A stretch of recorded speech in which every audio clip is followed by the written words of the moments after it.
नमस्कार, एबीपीएनएन न्यूज़ पर आपका स्वागत है। मैं हूं मनीषा राणा।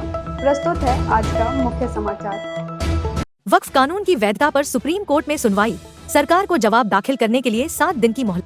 वक्फ कानून की वैधता को चुनौती देने वाली याचिकाओं पर बुधवार को सुप्रीम कोर्ट में सुनवाई हुई। इस सुनवाई के दौरान केंद्र सरकार की ओर से सॉलिसिटर जनरल तुषार मेहता पेश हुए और अदालत से जवाब दाखिल करने के लिए समय मांगा।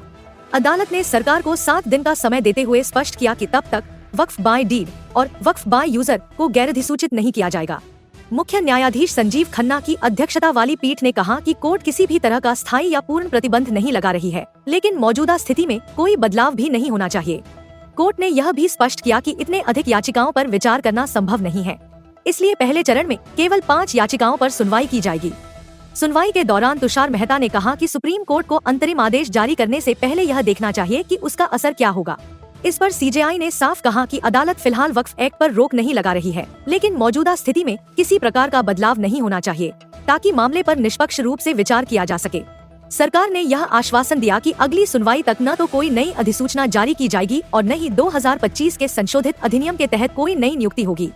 इसके साथ ही सरकार ने कहा कि वह जवाब दाखिल करते समय कुछ आवश्यक दस्तावेज भी कोर्ट के सामने प्रस्तुत करेगी। कोर्ट ने याचिकाकर्ताओं को भी आदेश दिया कि वे सरकार के जवाब पर 5 दिनों के भीतर प्रत्युत्तर दाखिल करें। सीजेआई ने यह भी कहा कि यदि किसी वक्फ संपत्ति का पंजीकरण 1995 के अधिनियम के तहत हुआ है तो उसमें कोई छेड़छाड़ नहीं की जाएगी। सुनवाई के दौरान यह स्पष्ट किया गया कि जब तक सुप्रीम कोर्ट अंतिम निर्णय नहीं लेता, तब तक वक्फ संपत्तियों की स्थिति में कोई बदलाव नहीं किया जा सकता। इस पूरे मामले पर एमीन प्रमुख असदुद्दीन ओवैसी की भी प्रतिक्रिया आई है। उन्होंने कहा कि वक्फ बोर्ड के गठन पर स्टे लगा दिया गया है, जो संविधान के खिलाफ है। उन्होंने यह भी कहा कि वे इस कानून का विरोध पहले भी करते रहे हैं और आगे भी करते रहेंगे। ओवैसी ने यह आरोप लगाया कि यह अधिनियम अल्पसंख्यकों के अधिकारों पर चोट है। अब इस मामले में अगली सुनवाई सुप्रीम कोर्ट में 5 मई को होगी, जिसमें अंतरिम आदेश पर फैसला लिया जा सकता है। अदालत के इस रुख से यह स्पष्ट हो गया है कि वक्फ कानून की वैधता को लेकर गंभीर कानूनी बहस छिड़ चुकी है और इसका दूरगामी असर हो सकता है।